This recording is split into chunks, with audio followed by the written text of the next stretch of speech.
Okay, good morning, everyone. I'm going to call this meeting to order for the Polk County Board of Commissioners for Tuesday, September 16th, 2025. All commissioners are present. Please join me in the Pledge of Allegiance. Pledge allegiance to the flag of the United States of America and to the republic for which it stands, one nation, under God, indivisible, with liberty and justice for all. Okay, good morning. Next item up is for comments for items not on this agenda. All right. Hearing none, moving on. Approval of the agenda. Also move. Second. It's been moved and seconded. All those in favor signify by saying aye. Aye. Aye, passed unanimously. Approval of minutes of September 9th. Move approval? Second. Been moved and seconded. All those in favor signify by saying aye. Aye. Aye, passed unanimously. Next up is Salem Health Letter of Support Request. Ruth Miles. Good morning. Good morning.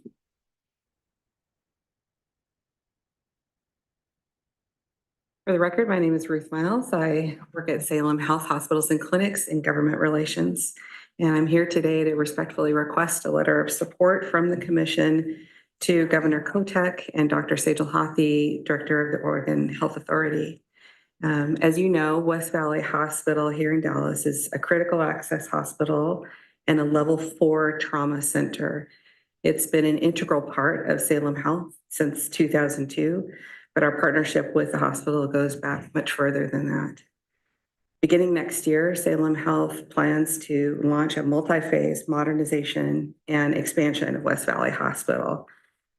This is a significant investment that will unfold over 4 phases spanning 5 to 7 years, depending on supply chain and the financial environment and a whole host of other unknowns. So passage of HR 1, the One Big Beautiful Bill Act, appropriated $50 billion to a temporary rural health transformation fund that will be parsed out over 5 years. $25 billion of that goes directly to states that have submitted a spending plan that has been approved by CMS under criteria that don't exist yet, at least that we know of. The other $25 billion will be parsed out by CMS under another as yet unknown set of criteria to the states. This money is not meant to replace Medicaid funds that are lost through passage of HR 1, but instead to fund transformation projects that rely on innovation. The state has published its priorities in addition to those that are in the bill and part of congressional intent around this bill. And those priorities include projects with a clearly defined scope and implementation plan that can begin soon, particularly those with components that are executable within 12 to 24 months. Our West Valley project ticks all of these boxes.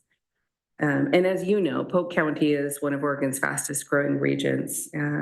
Especially there is a rising population of residents who are 65 and older who have more complex care needs, just generally speaking. Most communities in the county are within a 30-minute drive of West Valley, so it makes it a good place for us to double down on the investments that we've already made. So this proposed expansion builds on investments that we've made over the last 3 years. We've already expanded the hospital to its licensed capacity of 25 med-surg beds, and those are a unique kind of bed that can swing from med-surg to a post-acute bed for patients that meet certain criteria. This has been very, very helpful to make sure that we don't have people stuck in a hospital for lack of a post-acute placement that is safe for them. We've also upgraded and renovated the Yugo clinics across the street. And then we made a recent investment to reduce or to introduce redundancies in our lab and upgrade all of the equipment as well as the space. This project that I'm asking for your support on will unfold in 4 phases. And the very first phase is the most critical of these. It will result in a larger emergency department. We're going to expand the roof footprint, and we will also, with that, have a new ambulance bay, a more obvious and discreet entrance for the public to the emergency department, as well as a reimagined main hospital entrance. And then in that same phase, we'll be upgrading the energy plant so that it can serve an expanded footprint and have the redundancies that it needs. In subsequent phases, we'll do additional infrastructure improvements, like upgrading the kitchen and food service to, again, serve an expanded population. Supply chain, which is a really critical piece, not super sexy, but important, as well as modernizing our on-site imaging capabilities. So we've already submitted this project to Oregon Health Authority for their consideration. We believe that this is something that should be part of the state's investment strategy for these rural health transformation funds. Local legislators have expressed strong support for its inclusion in this fund. Representative Scharf asked me to let you know that she had written a lovely letter of support to the governor, and asked me to tell you that you should too. Her words. But we believe that your endorsement would really tip the balance in terms of some investment in this project. We realize there are a lot of worthy things that are happening statewide, but we think that this is an important one because of the population growth in Polk County and because this hospital is serving folks primarily from Polk County, but also that expanded population that are starting to find difficulty getting care in their own communities out to the coast as well. So with that, I am happy to take any questions that you have. Well, I'll tell you, first off, thanks for the investment of this last spring, updating all of your testing equipment and the tour. That was amazing. I had no idea that kind of equipment was here in Dallas. That means a lot for all of us. Thank you. And with the big one hitting, access to our trauma center in Dallas most likely won't exist, at least not for the next 10 to 15 years till they're done with retrofitting the bridge. Mm-hmm. So what we have here is what we're going to have. Mm-hmm. So I thoroughly and wholeheartedly endorse what you're doing. And thank you for making that investment in our communities for all of us. Thank you. Thank you, Ruth. I also support this letter and appreciate the investments already made in West Valley and look forward to all phases being completed. Obviously, these funds will be very competitive. We're looking at, I think, 100 million a year across Oregon for those 5 years. Well, we actually don't know how much Okay. Oregon will receive, but yeah, that's an estimate. That's just the back of the napkin math. Okay, yeah. I also see a growing need in rural spaces for EMS support. A lot of their services are billing dependent, and I know this isn't supposed to be a revenue replacement, but there are interesting efforts in Oregon around EMS modernization too that I would support. Is that something that hospital systems and rural spaces would also support, given the preventative nature of those services and the decline in access to those services? Well, certainly the details matter. So I'm happy to take a look at that for Polk County, but I don't want to make a commitment on behalf of the organization without having a established position on that. But I can tell you that our EMS partners have been very involved in this process of coming to kind of the high level design that we need to scope out the project.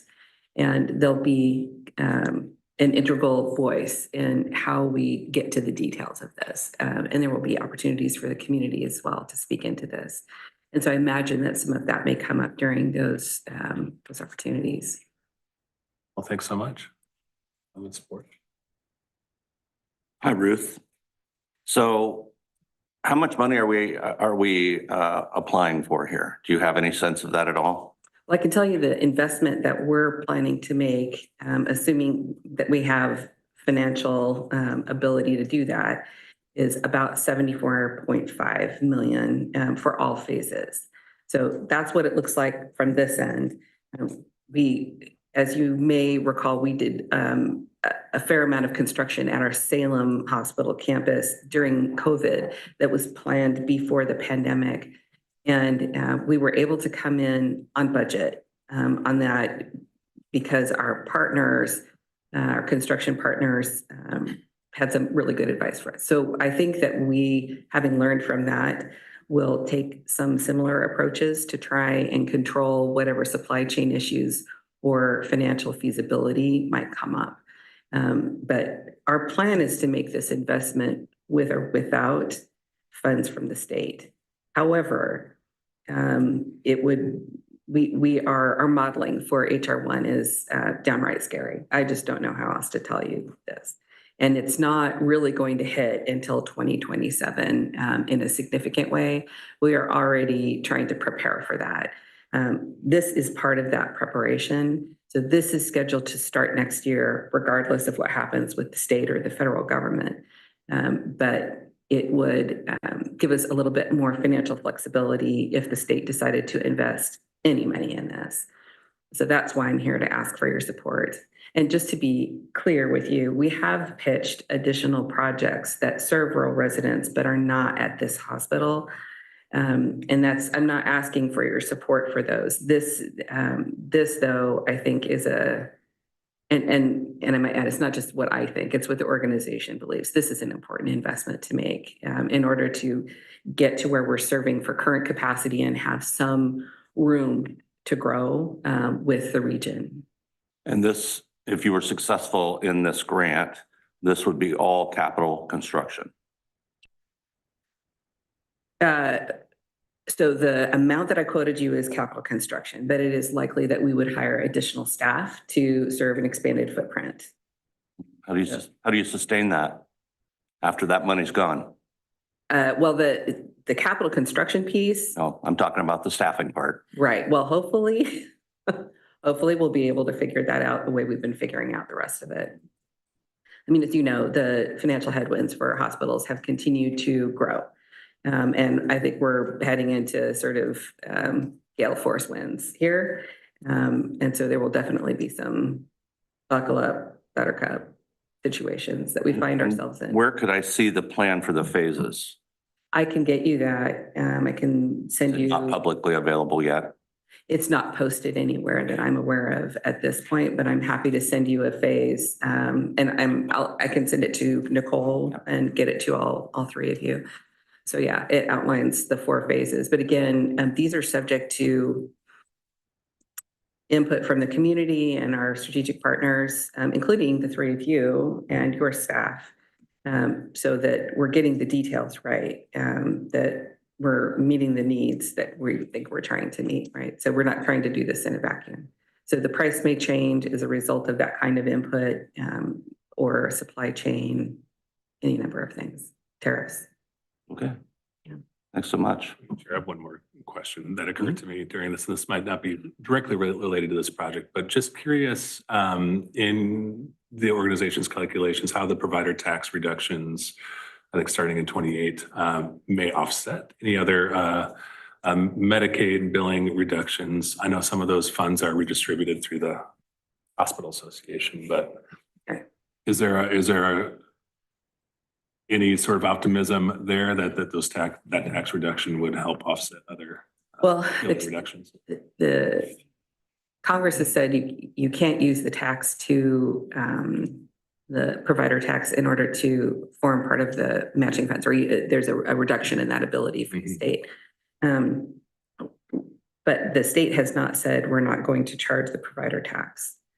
So until we have a little bit more clarity around that, I can't really answer your question. I think it's 6% now, and it's going to be phased down. The cap federally is 3.5% by like 2032, starting the phase down in 28. So right, but that's only for the matching funds. Right. That is not Congress telling the state they can't implement a tax. Oh, so okay. That's what I'm saying is that the state has not had an opportunity yet to consider whether or not they will also ramp down the provider tax. Certainly reduces the incentive to tax, but you never know with the state.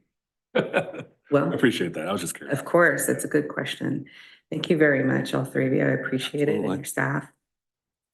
Look for a motion. I move to approve letter of support as presented. Second. Been moved and seconded. Any further discussion? I'll just double check with you. You both fine with the language in this, just the way it reads? I'm okay with the language. If the chair would like to modify it at all, I don't have any. I just want to make certain. Yep. Use this template. Okay, all those in favor signify by saying aye. Aye. Aye. Aye, pass unanimously. Thanks, Ruth. Do we have any other non-listed items? No, sir. No, sir. Okay. We are adjourned.